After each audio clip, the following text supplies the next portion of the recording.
Hello, and thank you for joining us on Classic Vinyl Podcast. This is the podcast where we listen to and review songs and sometimes albums from the classic vinyl era of the 60s and 70s. I am one of your hosts, Justin, and normally I'm joined by Tyler, but he's out again this week. But I'm once again joined by the guy that thinks he's going to take me away with his money and his cocaine, my son, Austin. How you doing? Not too bad. How are you doing today? Great. It's good to be in the basement studio, but I feel empty without Tyler in his chair over there. Yeah, it's a little weird not having him in here. We wish him a speedy recovery, and he'll be back with us soon. So today we've got a song by Tom Petty and the Heartbreakers, Listen to Her Heart. This was suggested to us by Ben in Kingman, Arizona, so appreciate the suggestion, Ben. Let me give you a little history on Tom Petty. We've done a bunch of Tom Petty on this podcast before, so I'll just give you a quick rundown. Tom Petty and the Heartbreakers formed in the mid-1970s, obviously around Tom Petty, and quickly became one of America's most enduring rock bands, and they really built a career on honest songwriting, unforgettable hooks, and they've really got that heartland rock sound. Tom Petty and the Heartbreakers are one of my favorite bands of all time, so they're mainly known for raw, guitar-driven style. They broke through in the 70s with Damn the Torpedoes. They spent the next 2 decades delivering hit after hit. And that's one thing about this band and Tom Petty in general is he is a hit-writing machine. I mean, ton of songs from Tom Petty. I could list them out forever, but some of the most popular ones, American Girl, Refugee, The Waiting, get into the 80s with Free Falling, I Won't Back Down, Learning to Fly. One of my favorite albums is Wildflowers. We were talking about that before we started recording, and that's from the 90s, but I love that album. And that's one thing I've always liked about Tom Petty is you start with his 70s albums up until his last album, and they all have that same feel and that same sound. And he's kind of timeless, in my opinion. He doesn't have to meet any genre. So he sold almost 90 million albums worldwide. He was inducted into the Rock and Roll Hall of Fame in 2002, and they still to this day remain one of the most influential American rock bands of all time, honestly. So do you want to get to the song review? Let's do it. And now it's time for the song review.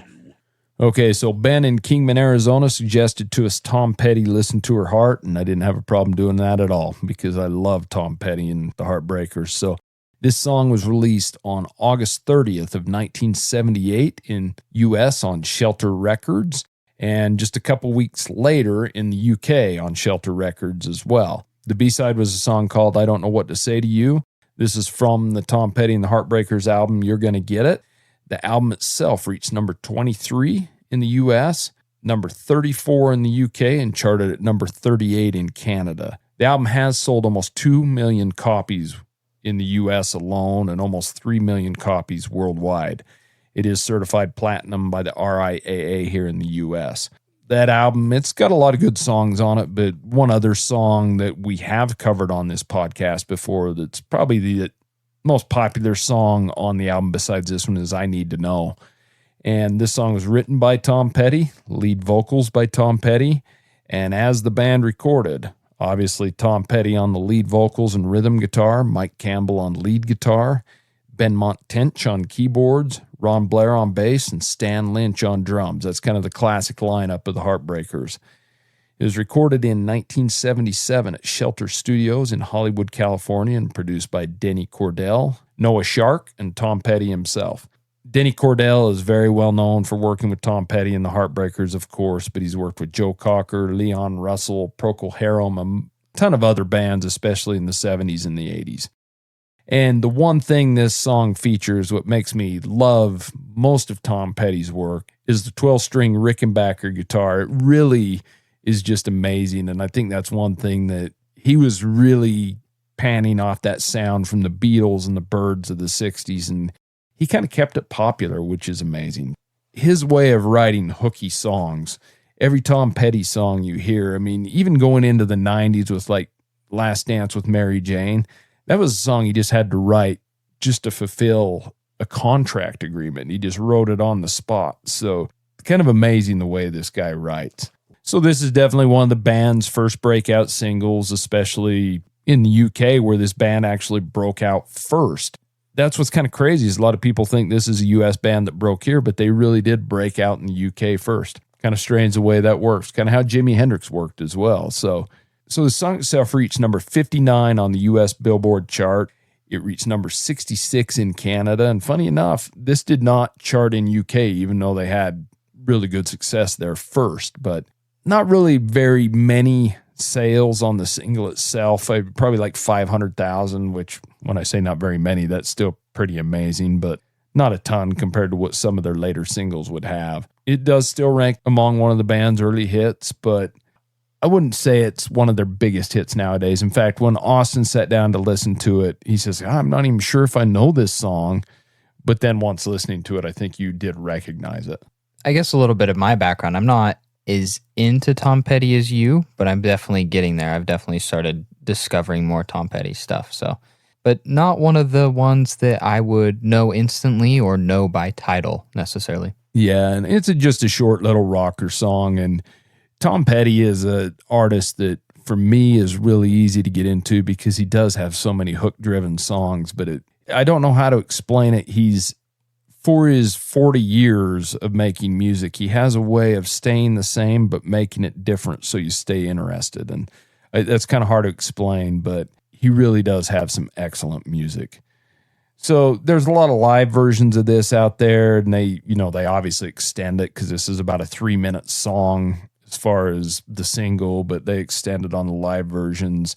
I couldn't really find any demo versions out there at all, and I couldn't even really find any prominent covers of this song, although I'm sure there are some people that have covered it. But it really is just an early example, just kind of like Tom Petty's first album. This second album, this hit, was he blended a lot of that heartland rock, classic rock influence and just brought it into modern songwriting and brought in those hooks to make it radio friendly, which is something he was amazing at. So we did listen to this song 2 times because I wanted to make sure Austin had the chance to listen to it a bunch. We were a little unprepared because Tyler listened to it all week getting ready for the episode and then couldn't make it. So brought Austin in here as a pinch hitter, and he's been on this podcast before if you've listened to it. But what did you think of this song, Austin, after listening to it? I think it's a great song. I've definitely heard it before, but like I said, wasn't one of the ones that jumped out as one that I already knew. But I think the biggest thing that stood out to me is it's a short song, but it's got great lyrics. And I think that's a very common thing with Tom Petty songs. They always tell a great story. I often find myself while listening to these songs kind of drifting away and hearing that or visualizing that story in my head. Well, we've talked about lyrics before of how sometimes you don't even listen to them. I think we did on our Steely Dan episode, you and I did the other day, is that you don't even necessarily always pay attention to the lyrics because sometimes the music draws you away from that. Tom Petty has a strange way of making you listen to all his lyrics and kind of decipher into the song in certain ways. At least he does for me. Yeah, but then you still always get drawn back into the music as well, like that 12 string. You can never unhear that, right? Yeah, and I love that. That's kind of what drew me to Tom Petty's music, is that jangly guitar. And it does sound like it could have came straight out of the 60s, but it's somehow modernized to the time. And he still brought that up into the late 2017 or something like, well, I mean, that's when he passed away. But, with his last album, he brought it up into those years with the same vigor, but it was different. Because sometimes you complain that artists don't transform enough, and he transformed while still keeping the same type of sound, which was kind of strange, but amazing to me. I think it's really cool that you could take a song from the 90s and take a song from the 70s from Tom Petty, and it's honestly not very easy unless you know which one was which. Yeah. And that jangly guitar, it reminds me of the Byrds. It reminds me of the Beatles especially, and maybe that's why I'm so drawn to Tom Petty's music. And the funny thing is he's definitely not the best singer in the world, but he's one of those that we talked about. This is another thing we talked about on the Steely Dan episode, was that when they sing, you know who it is. Tom Petty, when you sing, you know who Tom Petty is, and he just fits in it perfect. He's also one of those where I feel like a lot of his guitar intros, you hear 1 or 2 notes of those and you can kind of pick those up too. Yeah, overall, I think this is a great song. Like I said, I think the thing that stands out to me first and foremost is just the lyrics of this song. It tells a great story, but I also think, as with other Tom Petty songs, it's great musically as well. Tom Petty's one of those bands where I know Tom Petty, but I don't think I knew everyone else in the band by name, which is kind of a shame because they sound like all great musicians. Yeah, they are. Mike Campbell, the lead guitarist, was with the Heartbreakers forever. Even when Tom Petty did his solo stuff, Mike Campbell would play with him. Mike Campbell is an amazing guitar player. And I think some of that's hidden a little bit on Tom Petty's music because it's not so technical. And that's a bad way to put it, but it's more rhythm guitar heavy, it seems like. Yeah, it is. I mean, there's some good guitar riffs and things, but I don't think Mike Campbell is able to completely show everything he can do as a guitarist, but he's an amazing guitarist. He was an amazing writer too. We don't hear a lot of flashy solos from him, but I think it works perfectly for the music. Yeah.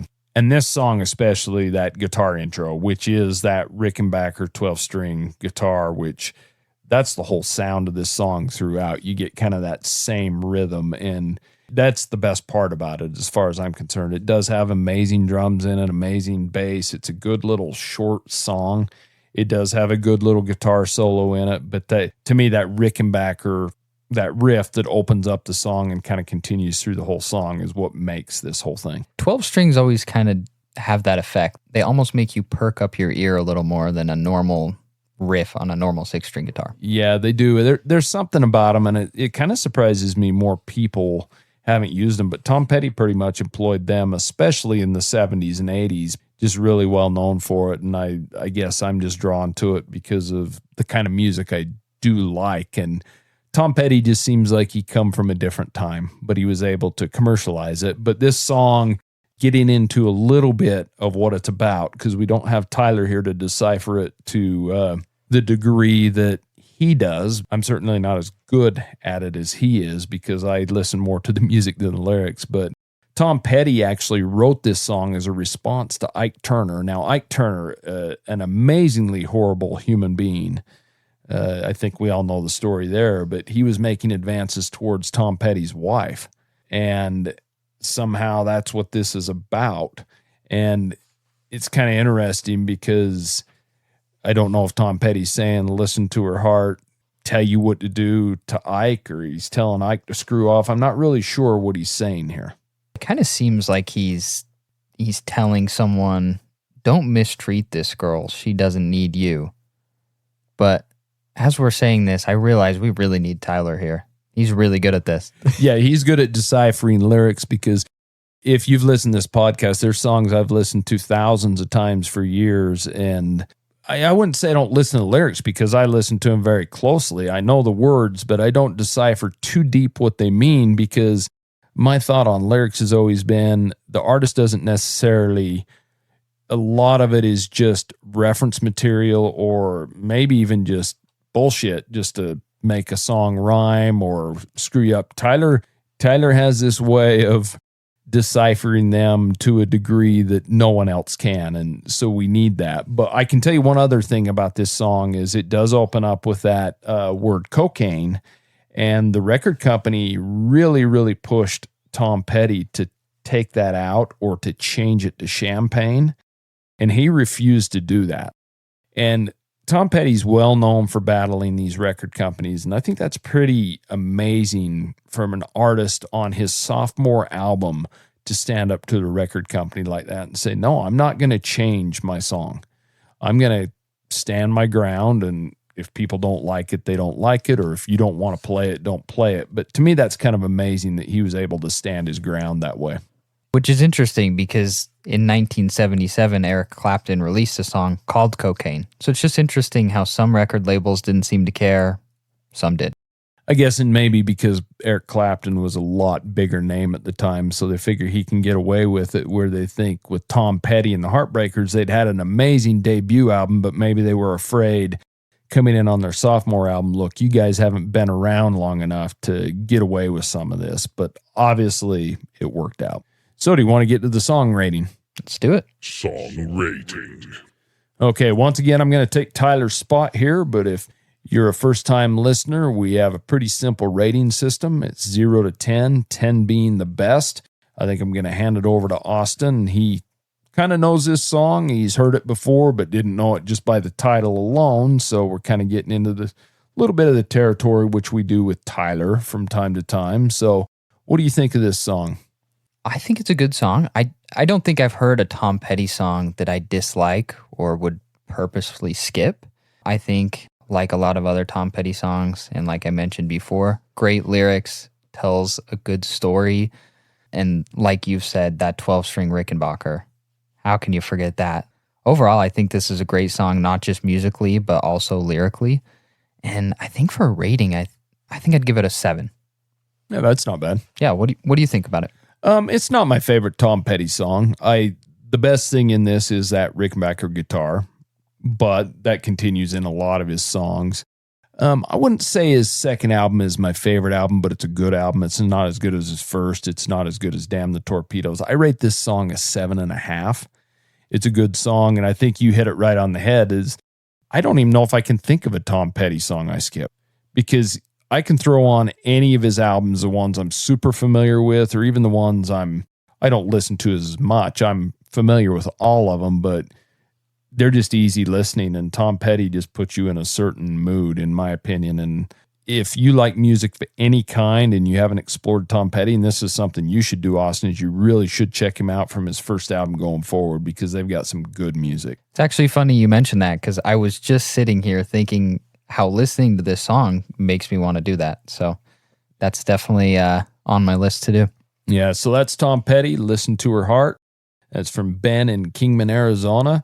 If you have any questions, comments, or concerns, would like to tell us what you would rate it or what you think of our rating, please send us an email at classicvinylpodcast@gmail.com. You can also send us any song or album requests there as well. And like always, we really appreciate you taking your time to listen to us. And so hopefully Tyler can make it back next week. But until next time, we'll see you later. See ya. Thank you so much for listening to Classic Vinyl Podcast. And don't forget to subscribe on Spotify or Apple Podcast or wherever you listen to your podcasts. Follow us on Instagram at Classic Vinyl Podcast for updates, and also share us with your music-loving friends.